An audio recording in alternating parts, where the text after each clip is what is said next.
and there were certain ports that talked to NetBIOS. So if by chance the NetBIOS port was open on the switch, and this was a legacy version, not patched, and not well maintained version of Windows, a person could literally get directly into that system through the firewall and then elevate their privileges to gain total access to that machine, potentially even administrator level access if they know what they're doing.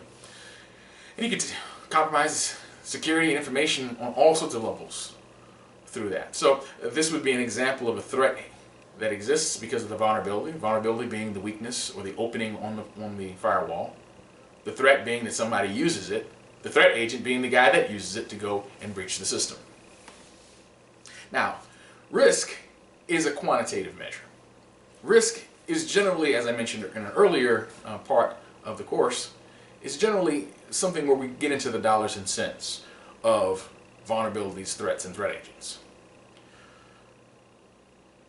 A risk could be high or low, depending on the value of the target. For instance, I give you two different organizations, exact same system implemented. Let's say both systems have a vulnerability to a certain type of attack.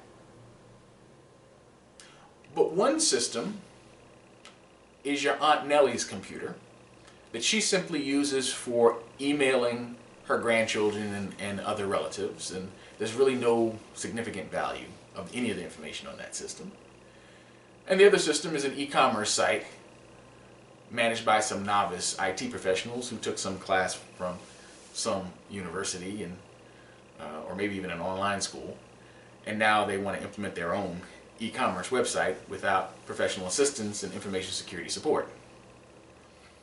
Well, in the case of Aunt Nellie, the risk is very, very low. Even though she may have the exact same vulnerabilities, because who cares about her grandchildren's pictures on her personal computer? But on the e-commerce side, on the other hand, that's a high risk, because maybe they're storing customer account information, personally identifiable information, credit card numbers, and all sorts of goodies like that. A threat agent, like, for instance, an identity thief, could target that system, access those credit card numbers and other personally identifiable information for the purpose of stealing and robbing and all sorts of mayhem. Even though they're both implementing the same computer systems and they have the same vulnerabilities, the risks are different. See, a risk is the likelihood of a threat agent exploiting a vulnerability and the corresponding business impact of that. If the target is insignificant, the incentive for exploiting the vulnerabilities is negligible, then the risk is minimal. If, however, the target is valuable, the incentive for threat agents to exploit the vulnerabilities is high, then there's a very good chance that that target will be exploited. Risks ties the vulnerability, threat, and likelihood of exploitation to actual dollars and cents. Another important term is the term exposure. And exposure is an instance of being exposed to losses from a threat. It's part of what we use in calculating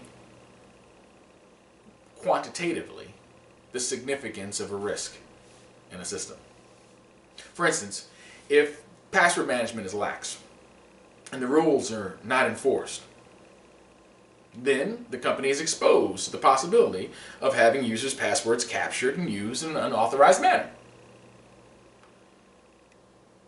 Another example, if a company doesn't inspect its wiring and doesn't have good fire prevention mechanisms in place, faulty wiring bad fire mitigation technology or systems. There's an exposure to fire, the risk of fire. Countermeasures, also called safeguards, and in some cases controls,